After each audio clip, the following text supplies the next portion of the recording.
We had the NSE trading higher for a second day in yesterday's session, so bargain hunting coming into play there. Value as you see it on the local bourse right now? Yeah, well, we are rather excited. We've seen foreign investors come back. Usually the pointer is Safaricom, and we did see quite a lot of activity on that from the foreign front, which is a good thing, meaning that we could expect the market to start to rebound as we go forward. I think we are also seeing local investors begin to take up banking stocks and a bit of activity on Scan Group. But I think the short-term shock, I think, has already been, we are over it, and we are looking towards now a rebound and maybe a run for the next few weeks. It's really the electricity producers, energy producers that stood in the spotlight yesterday. KPLC traded up 3.6%. Interesting, because that's despite the fact that we've got Kenya Power involved in a protracted dispute with a Kenya Electrical Trade and Allied Workers Union, which has resulted in strike action. What did you make of that upward move despite the current scenario that's playing itself out at KPLC? Well, they seem to have sorted that out by yesterday evening, and they probably will come to an agreement. But I think at the moment we are seeing most of the energy stocks trading at a very low PE ratios, and I believe that they are undervalued.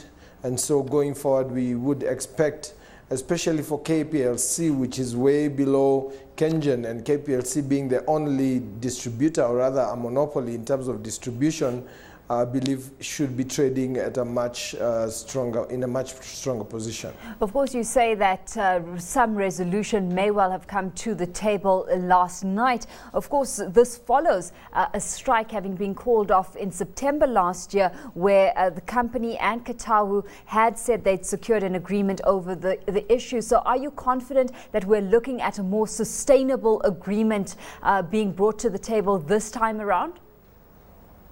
Well, definitely so, because without that, then we might end up having issues with the electricity supply in the country, and that wouldn't really augur well for our economy, especially now that we are looking at higher fuel costs. We are already looking at probably higher energy costs because of the drought. And so I think it's very bad timing for the consumer, and KPLC would not want to be in such a position. So I believe at the moment they are not, they don't have a very strong bargaining point. They would have to relent. In the meantime, Kenyan jumped close enough to that 8 shilling mark to 14 shillings 25 a share. That after having dropped to 12.94 last week. And traders saying that going by half-year results, the price-earnings ratio should be at around 18. That's where fair value should lie. Value proposition, as you see it in Kenyan right now, are you a buyer?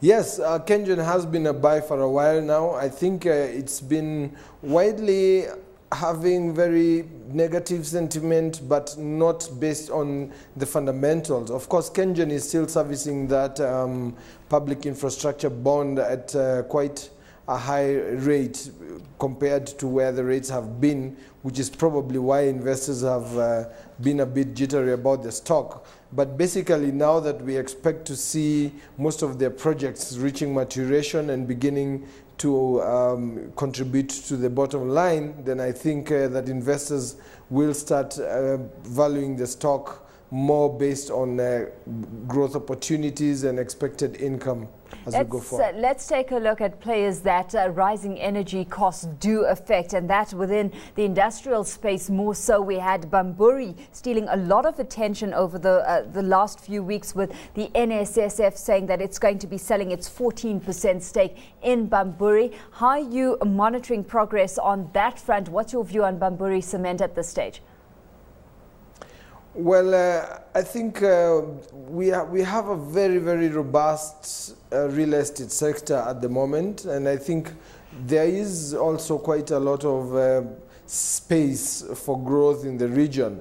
But also we are seeing new entrants getting into the Kenyan cement manufacturing space, which I think is where the worries coming from. And I believe that those cement manufacturers who will be able to change with the times and be ready for this increased influx, especially from the Asian producers, will be in a better position.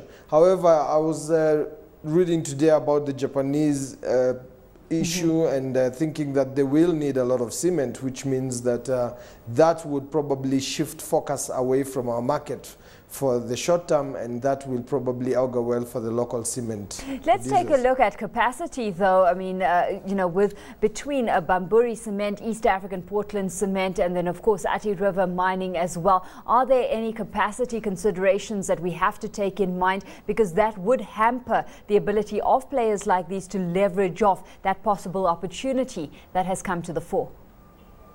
Well, they have been, Kenya has actually been a net exporter of cement until the last maybe 2 years, when we've seen that decline quite a bit. But we have seen them also increase capacity. We did see Athi River Mining and I think East Africa Portland also increase their capacity. And I believe that they do have the capacity to supply the market. I think the issue is that they don't have any government subsidies to support them.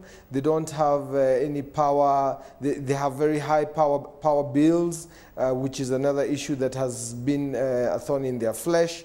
And so I believe that with these entrants who are coming in, who are coming from countries where they have such subsidies and they have lower power costs, then it means that they're able to sell cement at a slightly lower prices than Bamburi, EAPC and Athi River Mining can. So I think it's a matter of costs, and it's a matter of how they can get the cement to the consumer. But then again, with transport costs and bringing the cement up to the market means that the prices don't differ that much, which gives them a level of competitiveness.